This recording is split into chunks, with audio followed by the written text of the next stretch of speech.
Good morning, everyone. Thank you very much for joining the last ReferKent Spotlight Session for 2024. We've had lots of sessions this year. It's been really busy, and this one today I'm particularly looking forward to, and I think it's really timely that we've got Chris Reddy from our Digital Kent team talking about energy and digital inclusion, just as we're reaching the time of year where everyone's starting to turn the heating up a bit more.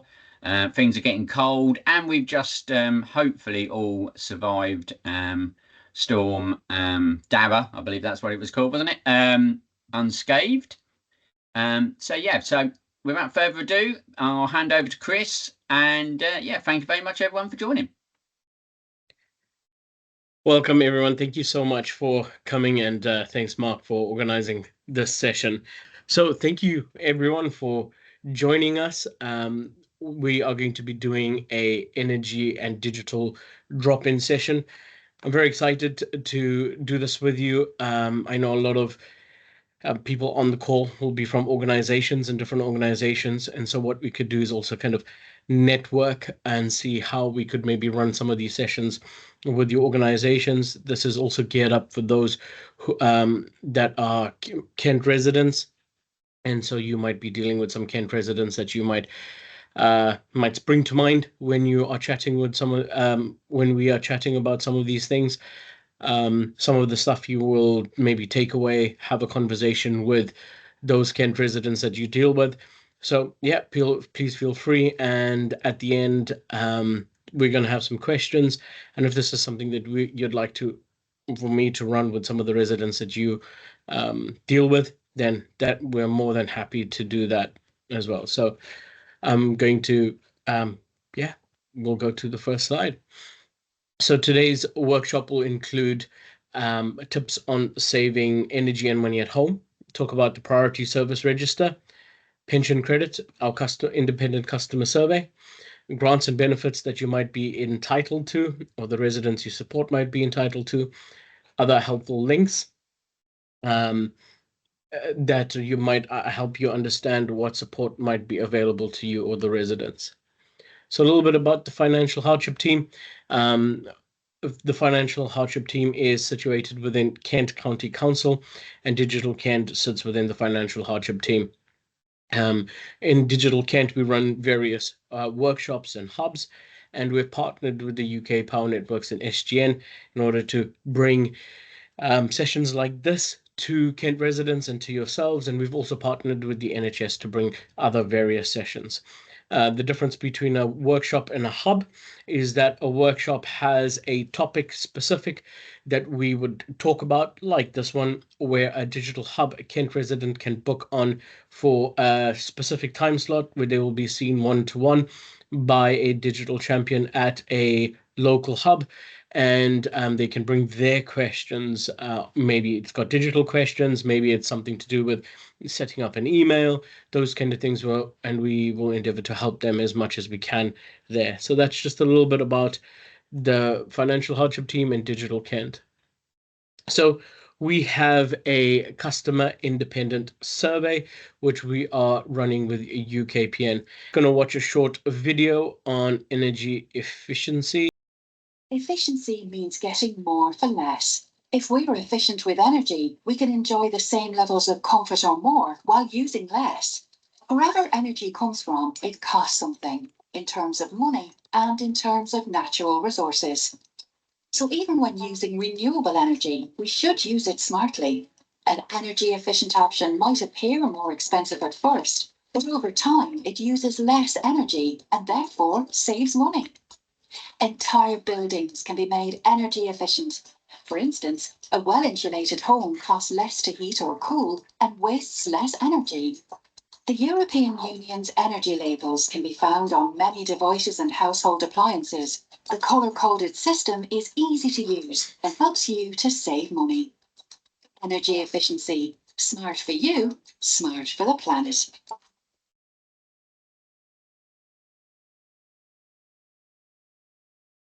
So we're talking about energy efficiency, and it is really great to talk about this, especially at this time during the winter, where we just need to get warm, and sometimes it's difficult to get warm and be energy efficient at the same time. So there's certain things that we can do in order to be more energy efficient. Looking at insulation in our homes, maybe double glazing windows as well to trap the heat, if you are able to do something like that. But there's also things like using the grading system that we saw in the video on light bulbs, appliances, and when we are getting new Christmas presents for those around us or for ourselves, to have a look at those energy efficient ratings. And especially like the light bulbs, you're able to see that it's the green one, it's in the green, so it's an energy efficient light bulb. You can get that for different appliances as well. So to keep that in mind, that will obviously use less energy and in turn save you some money as well. We're going to be talking about some tips on saving energy and money at home. You might be doing some of these things, and this might be a good reminder. It might be something you're not doing, and you will take some tips from that as well. So we're going to go through just a couple. Unplug all appliances when not in use. I don't know about you, but sometimes I, after I finish my workday, I just shut my laptop off and I leave my office space. And often I unfortunately don't take out my the plug or switch it off at the wall socket, and that is using the electricity or energy to keep the charger going to make sure my laptop is fully charged for when I do want to use it next. So stuff like that is when you shut it off, make sure you're switching off appliances at the wall that you are not using. That would be a great way to start saving some money, and especially like using phone chargers. I've spoken to a few people that when they finish charging their phone, they just unplug it from their phone and just leave it there, whether it's a plugged socket or on an extension lead. And obviously that as well is keeping the energy circulating, ready to use whenever you need to plug it in again. So that's something we can be mindful of. Drying the clothes outside whenever possible. Obviously, during the rain and the storms, it's not possible. But basically, what we're trying to say here is when you can do that, it will save money on the energy within your house so that the central heating doesn't have to go higher, or using the tumble dryer. Making sure that all taps are closed. This is a very necessary one. Sometimes we'll have shower taps or sink taps that are leaking, and it might not be leaking much. It might be a drip or two, and we never seem to get around to fixing that. But that is keeping the boiler going, or whatever is heating the water. It keeps it going, and you're using the electricity or energy there, and then you will be wasting the money. And only use the water that is needed. I like to use the example of filling up a kettle. At this point, often maybe we fill the kettle up in the beginning of the day because we know we're going to have a few cups of coffee, tea, or hot chocolate, or your favorite hot drink. And that's not really using the electricity or energy efficiently. You're going to be reboiling the same water. It's going to be taking more energy. So only use the water in the kettle that's needed. Having a shower and a bath as well, making sure it's not running for too long before you start using the water. And that's also if you're hand washing dishwasher. Some other tips: fully loading the dishwasher or the washing machine. Using half loads, you're going to be using the washing machine a bit more because you're not using it to the capacity that it can be done. And instead of having one cycle, you're going to be using two. That goes the same for the dishwasher. So make sure you're filling up on that before you're putting it in. Using energy saving light bulbs like we talked about earlier, and that is another way to save energy and money. Closing your curtains at dusk to allow your curtains to help trap in the heat so it's not escaping at any ventilation point. That would that would help in order to save some energy. And then have a timer on your central heating. So your central heating is not on full blast or is not at a certain temperature all the time. There's certain times in the day that you might need it, or might be more than happy for it to go down. So making sure that you have a timer on that is something that will save you some energy and money. So these are a couple of questions that you can ask yourself each year on how you can save some money. Should you switch energy suppliers? Having a look at what energy suppliers are out there, and we'll come to a little bit of how you do that in a little bit. But seeing what's energy suppliers out there, what are their rates, and seeing if maybe you should switch suppliers. Are you eligible for any grants? Are you eligible for any support or benefits? That's from the central government or your local district council. Now, are you on the best payment option when it comes to being on with your supplier, your energy supplier? Sometimes you are able to save some money if you're able to pay it for yearly, but definitely direct debit is cheaper than a prepayment if you can do that. So making sure that you're on the best payment option for you could help you save some money. These are the places you should check each year. Energy price comparison websites, they will give you a good indication on what are the tariffs for the electricity, for the gas that you might need. Government energy grants or schemes that you can find on the central government websites. You're looking at your local council websites as well.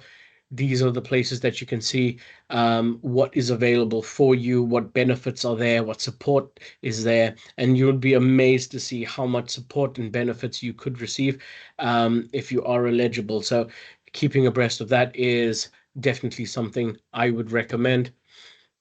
And we talked about your current energies payment plans as well. So how to switch any tariffs or suppliers?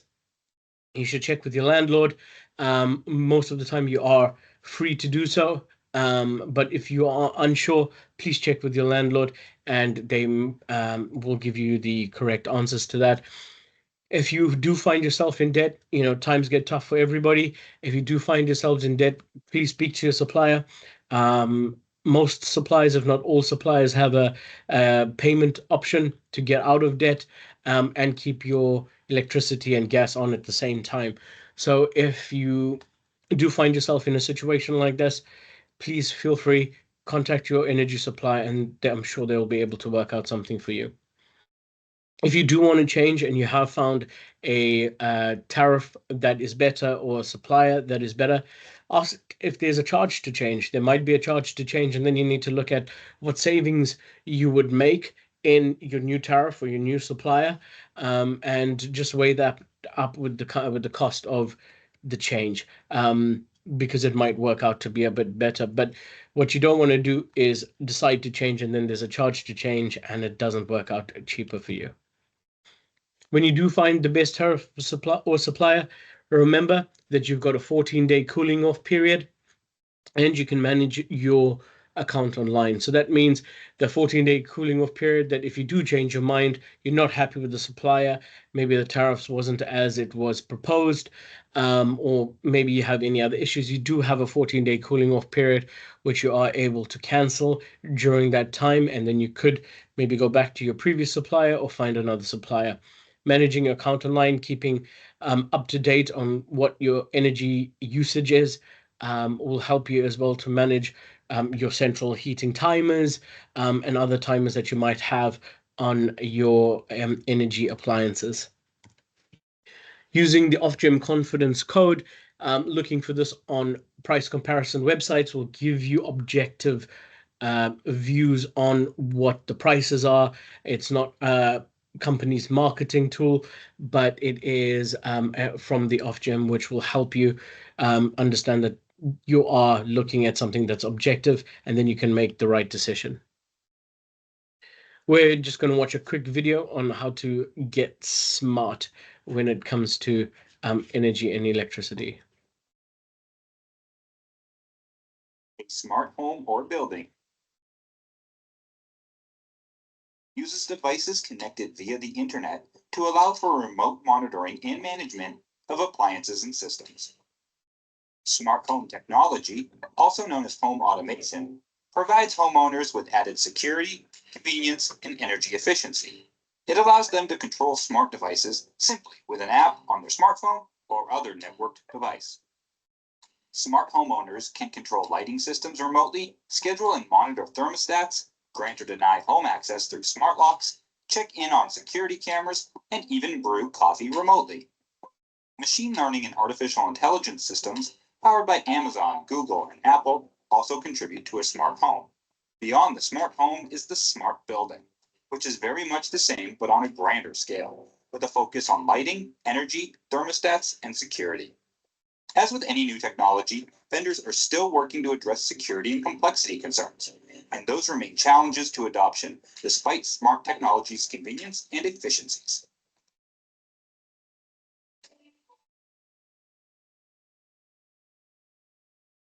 So getting smart is a way that you can save energy and be more energy efficient. Ooh, that's wanted to start again. Is to be more energy efficient. You might already have an Alexa device or a Google Home device or any other device like that, which you could buy smart plugs, smart appliances, smart light bulbs. And what that does is enable you to put that on only when you need it to be on. And it is something that it could be done remotely. There's sometimes apps for your phone that you could do. So, and also it helps you manage timing on that as well. So that is something you could use to be more energy efficient.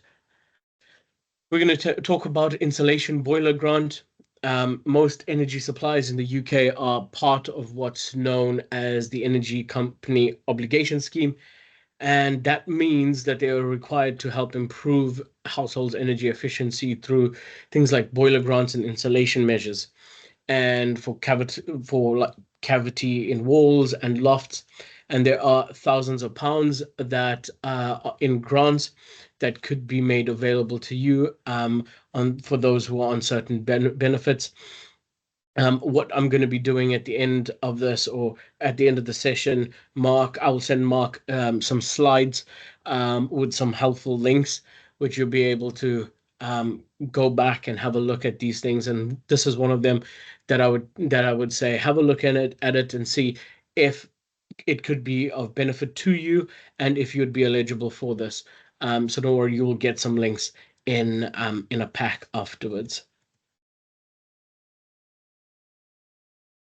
So, we're going to watch a video on the Priority Service Register.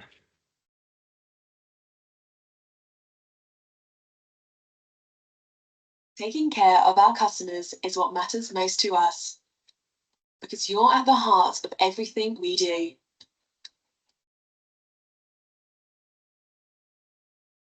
We understand that our services are your lifelines. And when it comes to managing your electricity, gas, and water, there are times when a little extra help can make all the difference to you. That's why electricity, gas, and water companies have come together to make the Priority Services Register even easier to use, giving you extra support when you need it most. It's completely free of charge and it's simple to sign up. So, is it actually for you?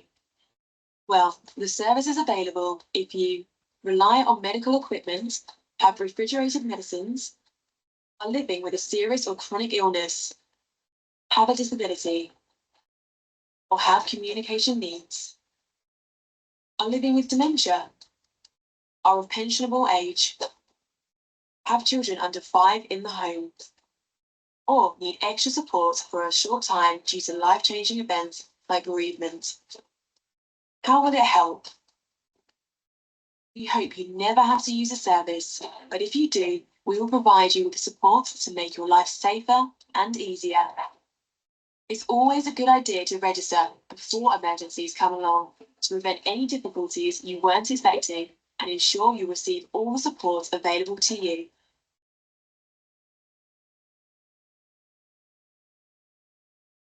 Once you've signed up, you will be told about any work we may be doing nearby, which may interrupt your supply. We will get in touch and help you work out what to do to stay safe, giving you peace of mind. You'll also receive priority support in an emergency situation, such as bottled water delivered to your door or alternative heating and cooking facilities. We can give you the information in different ways, including over the phone. We even have a password scheme to protect you from scammers, or you can give us permission to deal with someone else, such as a family member or carer. We are all helping to give you a little extra support and peace of mind, keeping those lifelines flowing, whatever the circumstances, whatever the weather. We're here to help you stay safe, warm, and independent in your own home. Think the Priority Services Register might be right for you or someone you care about? Find out more or register by contacting your electricity, gas, or water company. I would say if you would fall into any of the categories that were spoken about in the video, that registering for the PSR is really important. I didn't know about this until a few years ago, and we registered my wife on this because she's a type 1 diabetic, and so her insulin needs to be in the fridge.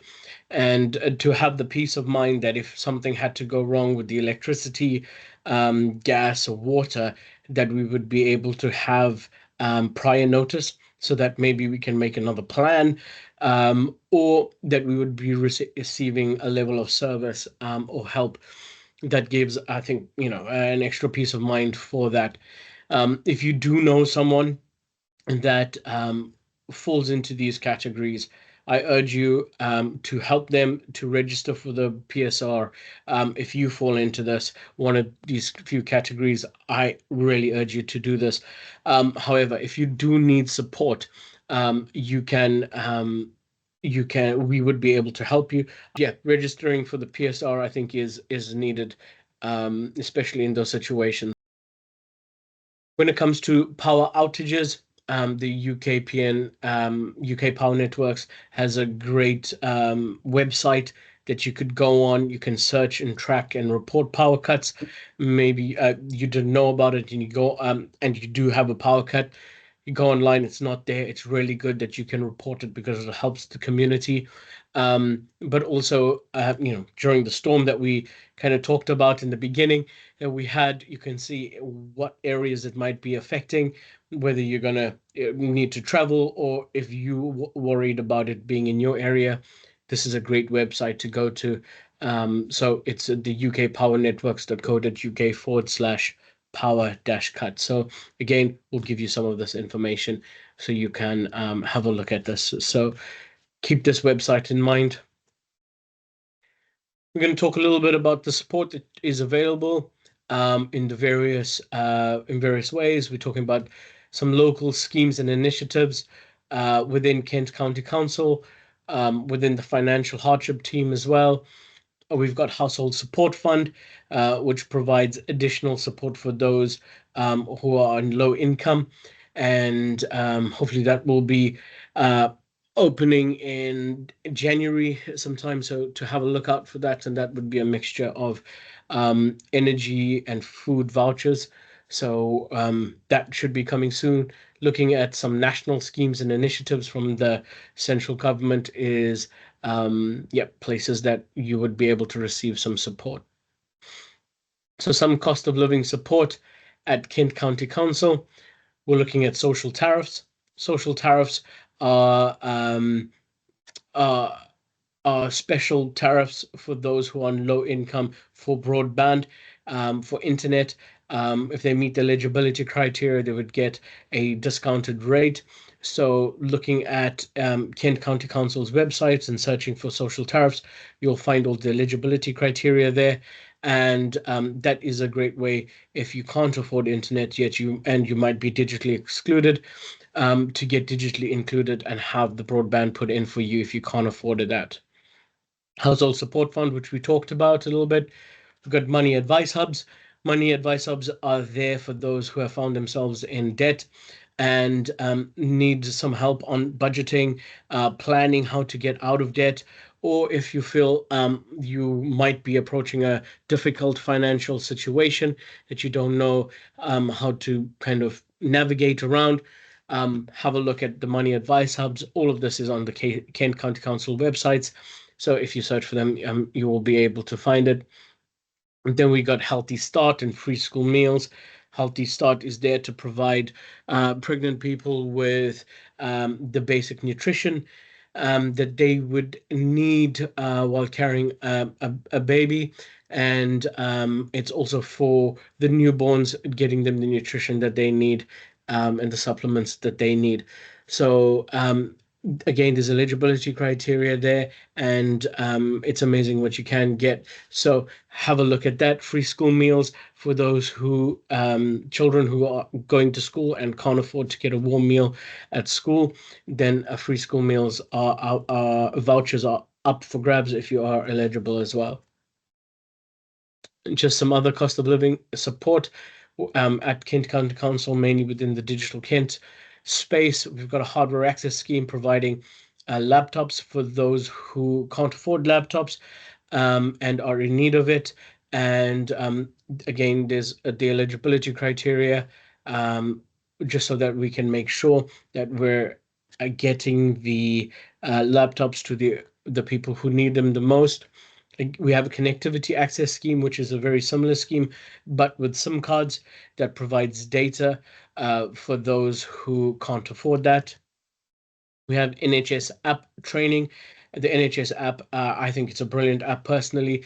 You can look at GP records, you can order prescriptions online on the app, you can book doctor's appointments, see where your next appointment is. If you've received a letter and you put it somewhere and you can't find it, I'm not saying that I do that, but I do that. But I'm able to go onto the NHS app and have a look at when that appointment is. And then we got those digital hubs for those who might be struggling with the tech. Maybe it would be a hardware question or a software question or something to do with setting up an email address. Like I said a little bit earlier, you can book a session and one of the digital champions will be able to help you at one of those sessions. We've got pension credit. And pension credit is there to provide extra money to help those living in with the cost of living. And if you're over the state pension age and on a low income, you can claim it and you can get benefits such as like the winter fuel payment, a free TV license, help with the NHS dental treatment, or other benefits depending on your circumstance. So if you are of the pensionable age, and you feel like this is something that would be able to help you, then please feel free to register for that. Or if you know of someone who would be eligible for pension credit, make sure you look at that. Again, that's on the Kent County Council website. And you can visit a digital hub to help with the pension credit. So where do we go through from here, taking the next step? Just a reminder of the customer independent customer survey, the customer independent survey. Please, again, if you can say yes to that, we would love you to be able to participate in that for us. The priority service register for that one. Keep in mind about being energy efficient. Have a look if you want to switch suppliers, you might be able to save some energy and some money there. Keep up to date and check what support is available to you and book onto a digital hub. We are here to help as well. That's our email address on screen, digitalinclusion@kent.gov.uk. Our phone numbers on the screen, and you can also follow us on Facebook, LinkedIn, and Instagram at Digital Kent on Facebook, at digitalkent.uk on Instagram, and Digital Kent on LinkedIn. Seems like you've done a really good job this morning, Chris, and given people a lot of information. So just finally, it just remains for me to say thank you very much for everyone joining today's session. As I said, this is the last one we're doing in 2024, but we've already got sessions lined up for January and February next year. Later this week, the ReferKent newsletter will be coming out. So the booking links for all those sessions in 2025, we've already got lined up. Some quite exciting sessions will be there. There'll be lots of other information in the December newsletter as well later this week. So please do keep an eye out for that. If you don't receive the ReferKent newsletter, then do please drop into the Q&A your email address if you'd like to be added to the mailing list. But I will also put the link in the email that follows up today's session with that information. And just finally, just to remind people that if you are a ReferKent user and you have access to ReferKent, you can make direct referrals for your clients and contacts through ReferKent over to Digital Kent. And they are really good actually at picking up referrals very rapidly through ReferKent. So to be honest, it's probably faster to do it that way than it is if you drop them an email or a phone call, because sometimes they'll respond almost immediately in real time. So thank you very much. So that concludes today's session. So thank you very much all for joining. I hope you found it useful, and I wish you a pleasant rest of the day. Thank you. Bye.